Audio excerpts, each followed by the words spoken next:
பல்வேறு தரப்பட்ட இளைஞர்கள் தான் என்னுடைய கட்சியில் இருக்கிறாங்க. வீட்டில் பிறந்து வளர்ந்து அப்படின்னு கத்தக்கூடிய குழந்தை கூட தவேக்கா தவேக்கா தவேக்கா இப்படிதான் கத்துது. எல்லா உருட்டு நீங்க தானே உருட்டு. தக்காளி எதுக்கு அப்படி கதற? தமிழக வெற்றி கழகத்தை பார்த்தா தூக்கம் இல்லாமல் தவித்துக் கொண்டிருக்கிறார்கள் திமுகவினர். நீ கேவலம் 200 ரூபாய் வாங்கிட்டு கூவுற. உனக்கு எதுக்கு இவ்வளவு பதட்டம், இவ்வளவு பயம்? வெற்றி தலைவர் உங்களின் தூக்கத்தை எல்லாம் பறித்து விட்டார் என்பது இந்த நிகழ்ச்சியின் மூலம் உன்னுடைய கதறல் சத்தத்தின் மூலம் கேட்கிறது. பேருக்கு கூட ஒரு அறிக்கை கூட வெளியிடாத ஒரு நபரை நம்புன்னு நம்ம தலையில அதே கொத்தடிமை கொய்யாக்கா யாரு? எங்க வெற்றி தலைவரா? தக்காளி அதிகாரத்துல இருக்கிறது யார்? உள்துறை உளவுத்துறை யார் கட்டுப்பாட்டுல இருக்கு? எங்களுடைய தலைவர் உடனடியாக ஆதவ அர்ஜுனா மூலம் அறிக்கை வெளியிட்டு விட்டார். எங்கள் மாவட்ட செயலாளர்கள் கவின் வீட்டில் காலை முதல் மாலை வரை இருந்திருக்கிறார்கள். முதலமைச்சர் எங்கு சென்றார்? துணை முதலமைச்சர் எங்கு சென்றார்? கூட்டணி கட்சி தலைவர்களும் எங்கு சென்றார்? எவ்வளவு பெரிய அடக்குமுறை! போலீஸ் கஸ்டடியல் டெத் குறித்து உரையாடுவதற்கும் பேசுவதற்கும் சமூகத்தில் உரையாடலை நிகழ்த்துவதற்கும் அதை ஒரு பிரச்சனையாக மாற்றுவதற்கும் ஒரு தலைமுறையிடம் அது ஒரு பெரிய பிரச்சனை, அது ஒரு பூதாகரமான பிரச்சனைன்னு பேசுவதற்கும் எவ்வளவோ ஸ்பேஸ் கிடைச்சிச்சு. நீ யார பத்தி பேசிட்டு இருக்கிற? திமுகவுக்கு ஆதரவா தானே பேசிட்டு இருக்கிற. நீயே சொல்ற வந்துட்டு அது எவ்வளவு பெரிய பிரச்சனை, லாக்அப் டெத்து. நீ கேட்க வேண்டியதானே உங்க முதலமைச்சர் கிட்ட. ஐயா 4 வருடம் ஆட்சி செஞ்சு 24 லாக்அப் கொலைகள் நடந்திருக்கு. இதுக்கு எதிராக உள்துறையை காவல்துறையை கையில் வைத்திருக்கக்கூடிய நீங்கள் என்ன செய்தீர்கள் என்று யூடியூபர்ஸ் எல்லாம் கேட்க வேண்டியது.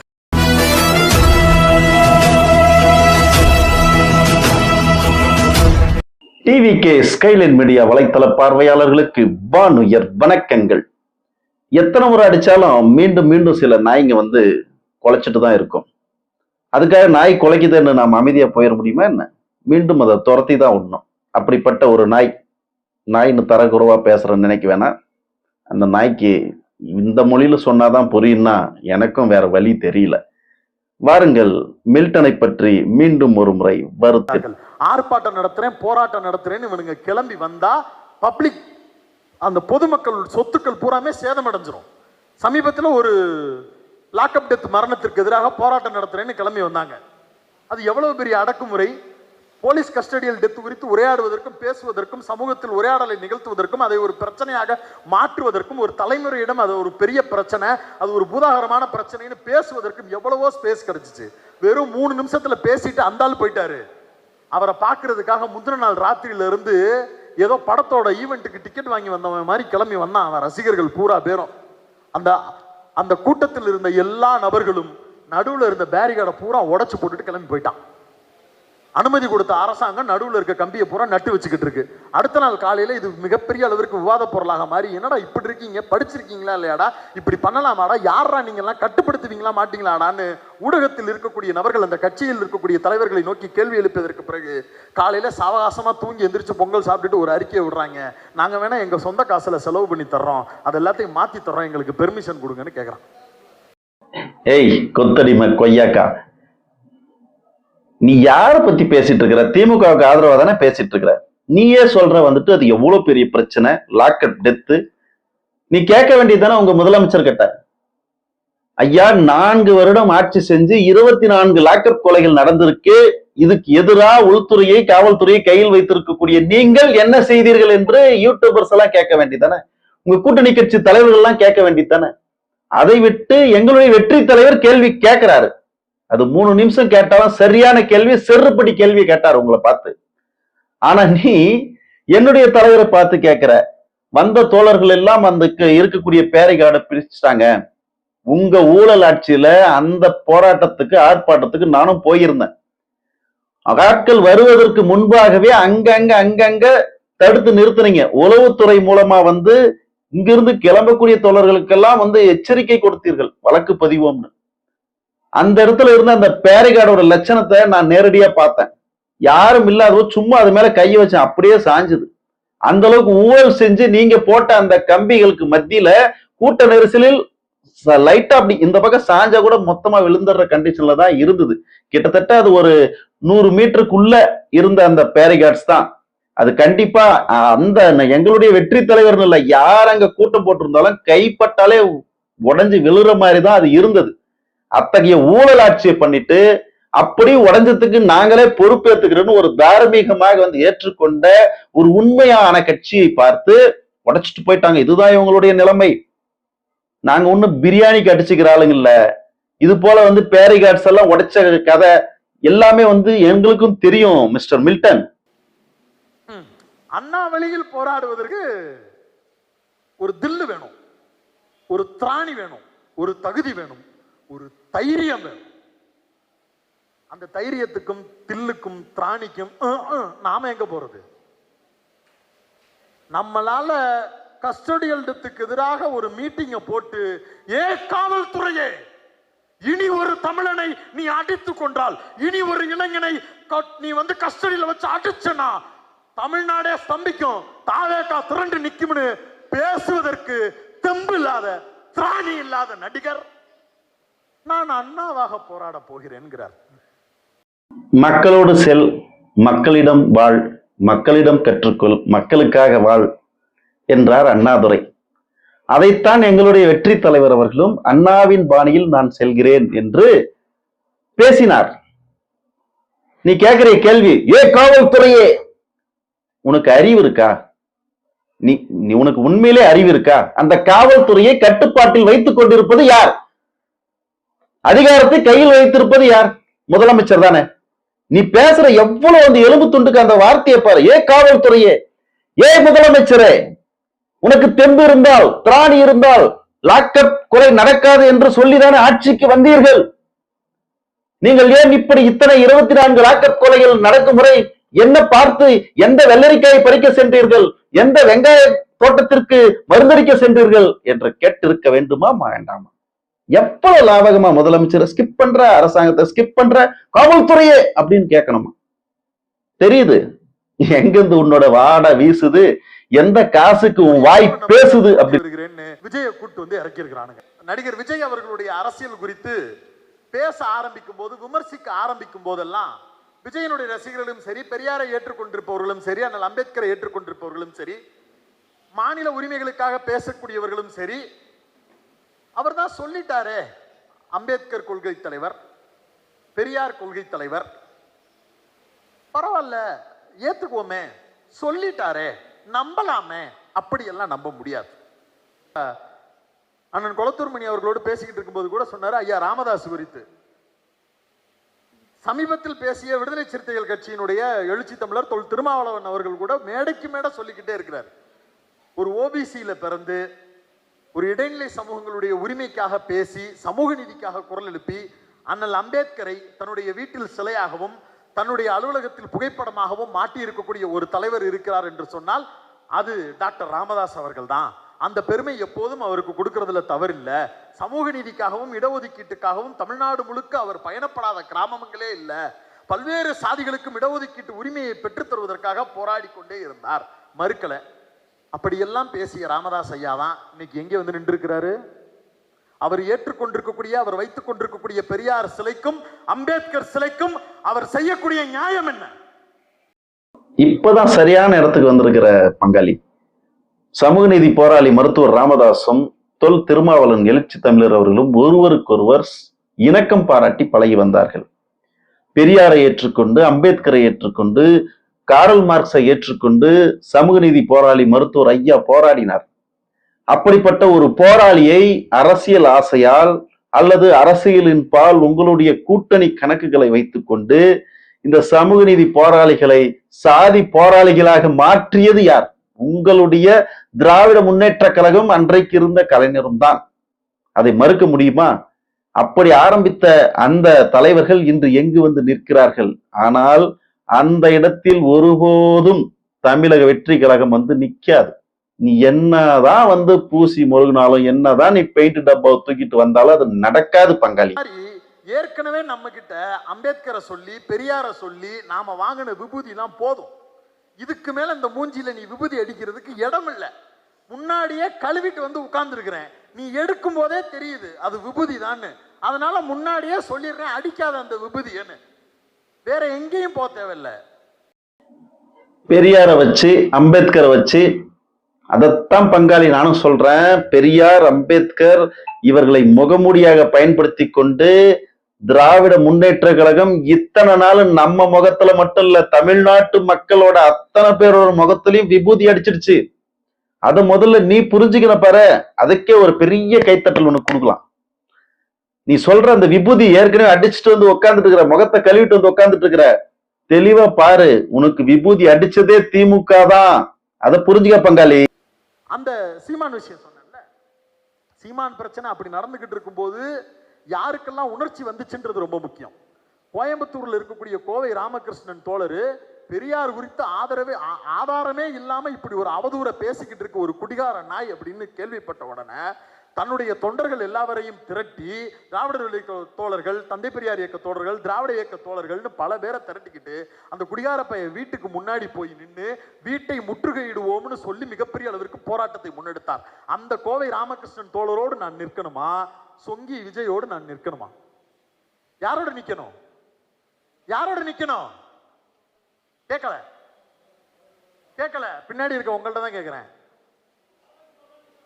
தாவேகோட நிக்கிறீங்களா?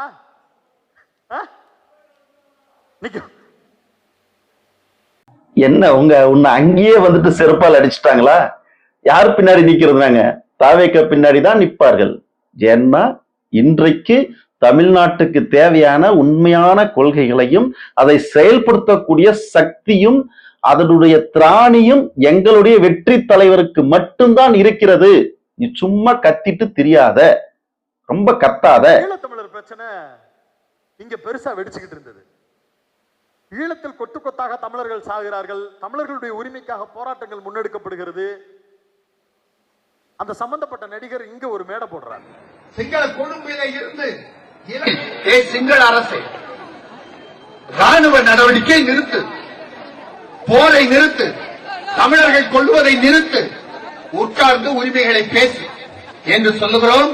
நம்மாலே நேரடியாக சிங்களத்துக்கு போக முடியாது, அங்க எந்த செயலும் நம்மால் செய்ய முடியாது.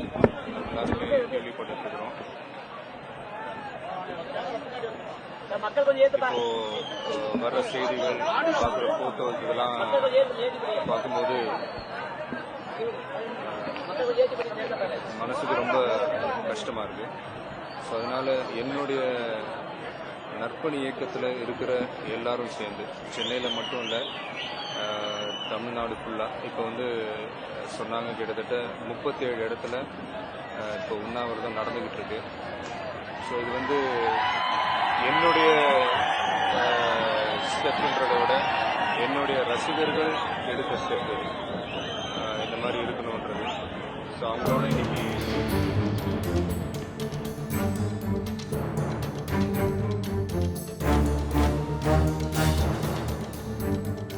தனது முன்னோருடைய அறப்போராட்டத்தை நிறைவு செய்கிறார்.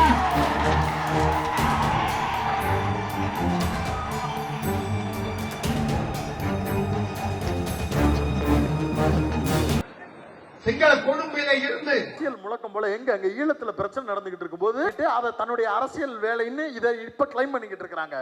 ஆனா அதே நேரத்துல தன்னுடைய குடிகளுக்காக for a separate ERM state and condemning the Lankan army's moves against LTT after தமிழ்நாட்டு அரசியல்ல ரெண்டே பேருக்கு நடுவுல தான் போட்டியே. ஒன்னு திமுக, இன்னொன்னு தாவேகா. நான் சொல்லல, உங்க அண்ணன் தான் சொன்னாரு. அந்த திமுக 1949 செப்டம்பரில் தொடங்கப்பட்டதிலிருந்து 1950 மே வெறும் 8 மாதத்தில் எத்தனை போராட்டங்களை முன்னெடுத்தது? அரசியல் கட்சி ஆரம்பிச்ச அதே 2 வருஷ கம்பாரிசனை அண்ணாவோட வச்சு பார்த்தா ஒட்டுமொத்த தமிழ்நாட்டிலையும் சுத்தி சுத்தி சுத்தி பம்பரமாக பிரச்சாரம் செய்திருக்கக்கூடிய அண்ணா எங்க? என்னைய விஜய் அண்ணான்னு கூப்பிடுறாங்க, அதனால நான் தான் அடுத்த அண்ணான்னு சொல்றேன். நீங்க எங்க பாஸ்?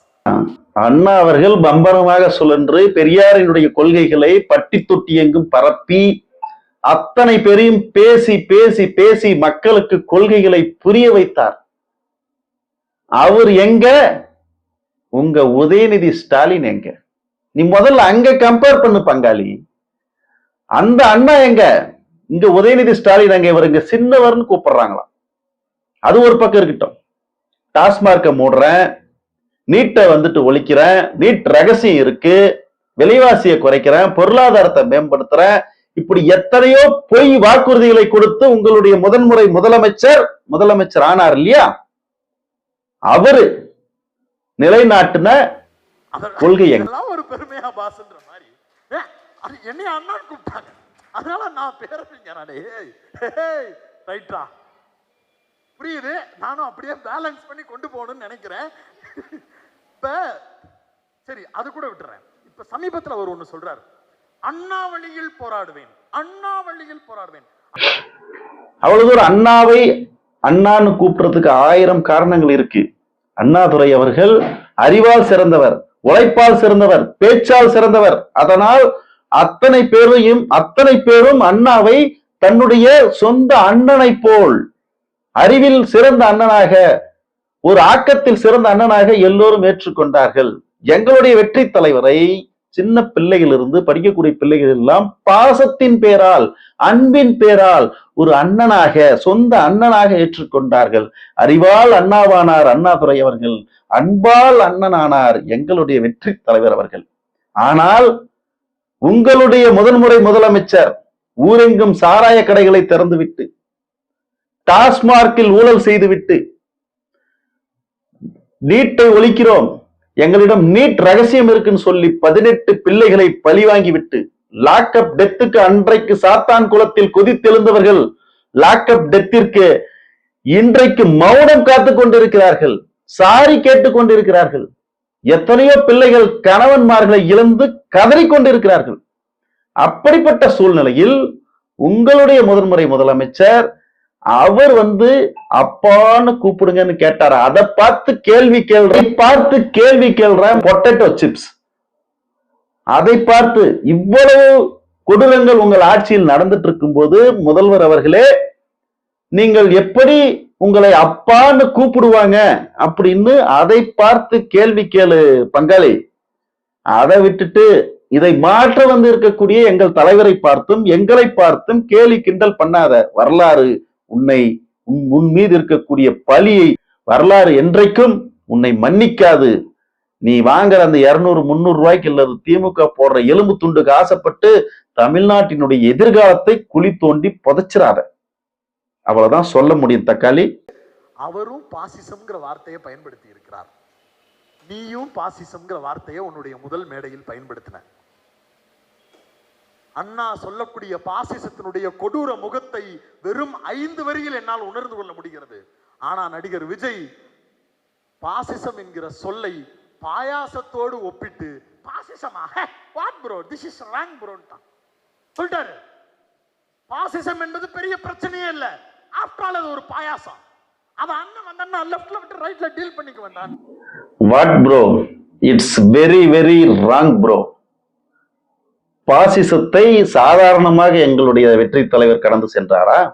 லெப்ட் ஹேண்ட்ல டீல் பண்ணி ரைட் ஹேண்ட்ல விட்டுருவாருன்னு மிக தெளிவாக புரிந்து கொண்டிருக்கிறார்.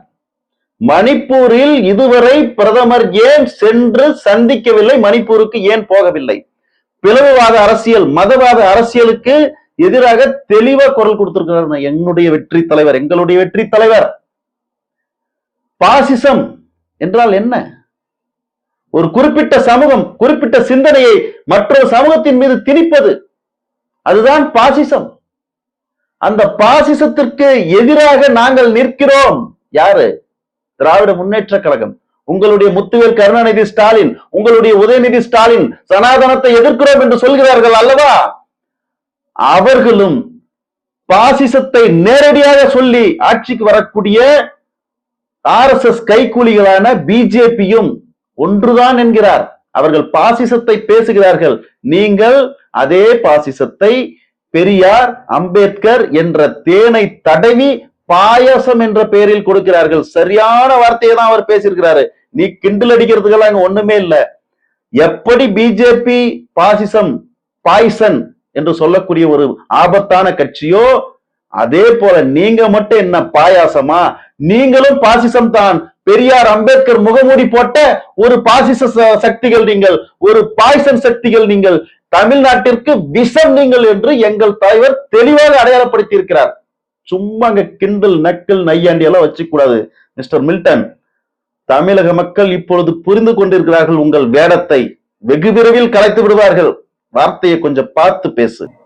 பாசிசமும் பாயாசமும் ஒண்ணுதான். பாசிசம்னா பிஜேபி, பாயாசம்னா டிஎம்கே. தெளிவாக சொல்லிடுறேன். கோபாலபுரத்து கொத்தடிமை மில்டன், நீ எதுக்கு வந்துட்டு பத்திரிகையாளர்னு பேர் வச்சுக்கிற? நேரடியா திமுக சொம்பு மில்டன்னே பேர் வச்சுக்க.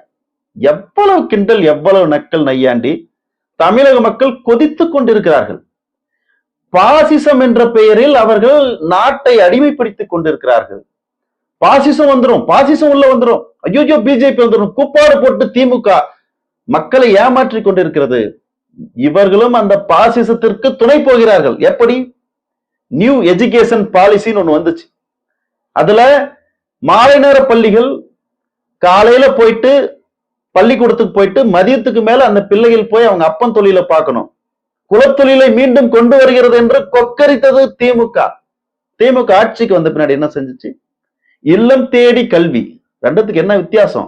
அவன் நேரடியா சொன்னான், காலையில இருந்து மதியம் வரைக்கும் உன் படிக்கிற வேலையை பாரு, படிச்சு முடிச்சதுக்கு அப்புறம் போய் உங்க அப்பா வேலையை பாரு, குலத்தொழில பாடுறான்னு பாசிசவாதி நேரடியா சொன்னான். ஆனா நீ பாயாசத்தை தடவி இல்லம் தேடி கல்வி. அது என்ன சொல்லுது? வீட்டுல நாங்க கத்துக் கொடுக்குறோம். இதுதான் நீ வந்துட்டு பாசிசத்துக்கு எதிராக நடந்துக்கிற நடவடிக்கையா? விஸ்வகர்மா திட்டம், அந்த திட்டம் வந்துட்டு குலக்கல்வி அப்படியே போதிக்குது. உங்க அப்பா செய்யற தொழிலுக்கு நாங்க லோன் தரோம். விஸ்வகர்மா திட்டம் என்ன சொல்லுது? நீங்கள் சவரம் செய்வராக இருந்தால், செருப்பு தைப்பவராக இருந்தால், கூடை மொய்பவராக இருந்தால், நீங்க உங்க அப்பா அந்த தொழிலை செஞ்சாருன்னா உங்களுக்கு நான் லோன் தரேன் அப்படின்னு விஸ்வகர்மா திட்டம் சொல்லுது. அந்த திட்டத்துக்கு அப்படியே பாயாசம் தடவி, வெண்ணெய் தடவி, நெய் தடவி கலைஞர் கைவினை திட்டம். ரெண்டும் ஒண்ணுதான். இதனால்தான் பாசிசமும் பாயாசமும் ஒண்ணுன்னு சொல்றோம். மில்டன், நாங்கள் ஒண்ணும் முட்டாள்கள் அல்ல. உங்களை தெளிவாக புரிந்து கொண்ட கூட்டம். நாங்கள் வெற்றி தலைவரின் பின்னால் இருக்கக்கூடிய கூட்டம். உங்களை தோல் உரித்து வெகு விரைவில் தமிழக மக்கள் விரட்டி அடிக்க நாங்களும் தயாராகிவிட்டோம். தமிழக மக்களும் தயாராகி விட்டார்கள். கூட்டணி ஆட்சி, கூட்டணி ஆட்சி தர்றேன், கூட்டணி ஆட்சி தர்றேன், கூட்டணி ஆட்சி தர்றேன்னு இங்க இருக்கக்கூடிய விசிகாவையும் கம்யூனிஸ்டையும் கூப்பிட்ட நீ எங்க இருக்கீங்க? இந்த சமூகத்திற்காக போரிட வேண்டும் என்று சமத்துவ இயக்க தோழர்களையும் கம்யூனிஸ்டுகளையும் அழைத்த அண்ணா எங்க இருக்கிறார்? ரெண்டு பேரும் தான் கூப்பிடுறீங்க. யார் கூப்பிடுறது உண்மையா இருக்கு? யார் கூப்பிடுவது யதார்த்தமாக இருக்கிறது? எதற்காக யார் கூப்பிடுகிறார்? சமூக நீதி அண்ணா பேசினார்ப்பா. அண்ணா கம்யூனிஸ்ட கூப்பிட்டாரு, கம்யூனிஸ்ட் தோழர்களை கூப்பிட்டாரு. பாசிச சக்திக்கு எதிராக திரள்வோம் என்று அண்ணா கூப்பிட்டார். ஆனால் இன்று வரைக்கும் தொல் திருமாவளவன் அவர்கள் சார்ந்த விடுதலை சிறுத்தைகள் கட்சிக்கோ அல்லது எந்த கட்சிக்கோ கூட்டணிக்கு வாங்க, ஒன்னா சேர்ந்து பிரச்சாரம் பண்ணுவோம், பாசிசத்தை வீழ்த்துவோம் எல்லாம் சொல்லிட்டு உங்களுடைய வெற்றிக்கு மட்டும் பயன்படுத்தி கொண்டு சமூக நீதினா என்ன? அவர்களை ஏமாற்றி விட்டீர்கள். சமூக நீதினா என்ன? அதிகாரத்தில் பங்கு கொடுப்பதுதான் உண்மையான சமூக நீதி. திராவிட முன்னேற்ற கழகம் கூட்டணி கட்சி தலைவர்களுக்கு சமூக நீதி என்ற பெயரில் அவர்களுக்கு ஆட்சியில் பங்கு கொடுத்ததா? அதிகாரத்தில் பங்கு கொடுத்ததா? இன்று வரை அவர்களை உங்களுக்காக உழைக்கக்கூடிய அடிமைகளாக மட்டும்தான் வைத்துக் கொண்டிருக்கிறீர்கள். இதை எங்கள் வெற்றி தலைவர் தெளிவாக புரிந்து கொண்டு, நாம் சிங்கிள் மெஜாரிட்டியில் ஜெயித்தால் கூட நம்முடன் இணைந்து வரக்கூடிய நண்பர்களையும் அரவணைத்து அவர்களுக்கும் ஆட்சியில் பங்கு தர வேண்டும் என்று சொல்வதுதான் உண்மையான சமூக நீதி. தக்காளி, அது உனக்கு புரியலையா? இல்ல புரிஞ்சுட்டு வேணும்னு நடிக்கிறியா? இதுதான் சமூக நீதி. ஆட்சிக்கு வா, கூட்டணிக்கு வா, உனக்கு ஆட்சியில் பங்கு கிடையாது, எனக்காக உழைத்து விட்டு மட்டும் செல் என்று சொல்லும் திமுகவிற்கு சொம்படிக்கிற நீ, அதிகாரத்தில் பங்கு தருகிறேன், மக்கள் எனக்கு சிங்கிள் மெஜாரிட்டி கொடுத்தால் கூட என்னுடன் இணைந்து பயணித்த அத்தனை சமூகத்திற்கும் அதிகாரம் கிடைக்கும் என்ற ஒரு வாக்குறுதியை முதல் மேடையிலேயே, முதல் மாநாட்டிலேயே சொல்லக்கூடிய தைரியமும் தெம்பும் அந்த வாய்ப்பும் அத்தகைய குணமும் எங்களுடைய தலைவருக்கு இருந்ததை நினைத்து பெருமை கொண்டுதான் நாங்கள் அவருடன் பின் செல்கிறோம். உன்ன மாதிரி 500க்கு 1000க்கும் அல்லது திமுக விடும் சில்லறைக்கு பின்னால் செல்லக்கூடிய கூட்டம் அல்ல மில்டன். நீ எதுக்கு குரானை வாங்கணும்? நீ எதுக்கு பைபிளை வாங்கணும்? நீ எதுக்கு பகவத்கீதையும் வாங்கணும்? எதையுமே வாங்காத. நீ எதுக்கு பைபிளை வாங்கணும்? நீ எதுக்கு வந்து பகவத்கீதையை வாங்கணும்? நீ எதுக்கு குரானை வாங்கணும்? ஏன்? சமூக நல்லிணக்கம், சமத்துவம் அப்படின்றது வந்து திமுகவுக்கு மட்டும் குத்தகை போட்டு கொடுத்துருக்கா? நீங்க வந்துட்டு அனைத்து மதம் சாராத அரசியல் நாங்க நடத்துறோம்னு சொல்லி ஒவ்வொரு திமுக காரனும் இன்னைக்கு பகுத்தறிவை எந்த அளவுக்கு கொண்டு போயிட்டு இருக்கிறான். திமுகவில் இருக்கக்கூடிய தோழர்களுக்கு முதலில் நீ பாடம் எடு. திமுகவில் இருக்கக்கூடிய தொண்டர்களுக்கு முதலில் பகுத்தறிவை கற்றுக் கொடு. திமுகவில் இருக்கக்கூடிய நிர்வாகிகளுக்கு முதலில் பெரியாரை கொண்டு போய் சேர்த்து விடு. திராவிடம்னா என்னென்ன திமுகவில் இருக்கக்கூடிய தோழர்களுக்கு முதல்ல கத்துக் கொடு. அப்புறம் எங்களுக்கு பாடம் எடுக்கலாம். மதசார்பின்மை என்ற ஒரு மிகப்பெரிய அடிப்படை சமதர்ம சமத்துவ கொள்கையை தளபதி அவர்கள் கையில் எடுத்து விட்டார். அதுதான் உங்களுக்கு எரியுது. என்னடா இத்தனை காலம் இதை சொல்லித்தானே நம்ம ஏமாத்திட்டு இருந்தோம், இதை சொல்லித்தானே மக்களை ஏமாத்திட்டு இருந்தோம். எல்லா மதத்துக்குமானவர்கள் நாங்கள், எல்லா சமூகத்திற்குமானவர்கள் நாங்கள், இதை சொல்லிதான் நாங்க ஏமாத்திட்டு இருந்தோம். அதையே தளபதி கையில் எடுத்துட்டாரு. இனி எதை சொல்லி நாம் ஆட்சி செய்வது? நீதான் வெக்கப்படணும், வேதனைப்படணும், நீதான் கேவலப்படணும். இத்தனை காலம் மதசார்பின்மை எடுத்துக்கொண்ட நீ அதற்கு எதிராக ஒரு துரும்பை கிள்ளி போட்டது உண்டா? திமுக கிள்ளி போட்டிருக்கா? சொல்லு மில்டன். அம்மாவும் தன்னை திராவிட செல்வியாக தன்னை அறிவித்துக் கொண்டவர், அதனால அவங்களும் திராவிடர் தான் அப்படின்ற கிளைம் எல்லாம் வச்சுக்கலாம். அம்மையார் ஜெயலலிதாவா இருக்கட்டும், எம்ஜிஆரா இருக்கட்டும், இவர்கள் கூப்பிட்டு நம்ம கிட்ட அறிமுகப்படுத்தின எல்லா பிம்பங்களும் நம்மை சிறைப்படுத்தி கொண்டேதான் இத்தனை ஆண்டு காலமாக இருந்தது. மீண்டும் ஒரு பெரிய தலைமுறையிடம் இன்னைக்கு சோசியல் மீடியா வளர்ந்திருக்கு. இந்த சோசியல் மீடியா மூலமாக முதல் தலைமுறை வாக்காளர்களாக ஒரு பெரும் கூட்டம் தன்னிகரற்று வளர்ந்து நின்று கொண்டே இருக்கிறது. அந்த கூட்டம் தெரிஞ்சோ தெரியாமலோ அப்பொலிட்டிக்கலா இருக்கிறான், இல்லாம இருக்கிறான். ஆனா ஏதாவது ஒரு விதத்துல அவன் பொலிட்டிக்கலா இருக்கணும்னு விரும்புறான். அந்த கூட்டத்தை மழுங்கடிப்பு. முதல்ல எம்ஜிஆர், அப்புறம் அம்மையார் ஜெயலலிதா அவர்கள். இவங்கெல்லாம் நடிகர்கள். உதயநிதி நடிகர் இல்ல, ஸ்டாலின் நடிகர் இல்ல, திரைத்துறையை சார்ந்தவர் அல்ல, கலைஞர் திரைத்துறையை சார்ந்தவர் அல்ல. சரி, உன்னோட பேச்சுக்கே வச்சுக்கோ. நீ பேசக்கூடிய திராவிடர் கழக மேடை, திராவிடர் கழக மேடையில வீரமணி அவர்கள் அம்மையார் ஜெயலலிதாவை சந்தித்து சமூக நீதி காத்த வீராங்கனை என்ற ஒரு பட்டத்தை கொடுத்தார். தக்காளி எதுக்கு கொடுத்தார்? அம்மையார் ஜெயலலிதா மீது நமக்கும் 1000 விமர்சனங்கள் உண்டு. இருந்தாலும் கூட தமிழ்நாட்டின் நலனுக்கு என்று வரும்பொழுது அவர் முதன்மை ஆளாக நிற்பார். அவர் பார்ப்பனராக இருந்தால் கூட தமிழ்நாட்டின் நலன், தமிழர்களின் நலன் என்று வரும்பொழுது உரத்த குரல் எழுப்புவார். இந்தியாவிலேயே எந்த மாநிலத்திலும் இல்லாத ஒரு சிறப்பு தமிழ்நாட்டில் 69 விழுக்காடு 69% ரிசர்வேஷன் இடஒதுக்கீடு இருக்கு. அதுக்கு எங்க ஆபத்து வந்துருமோன்னு அம்மையார் அவர்கள் தான் சட்ட போராட்டம் நடத்தி அதனை அட்டவணை, இந்திய அரசியலமைப்பு சட்டம் அட்டவணை 9 இணைத்தார்.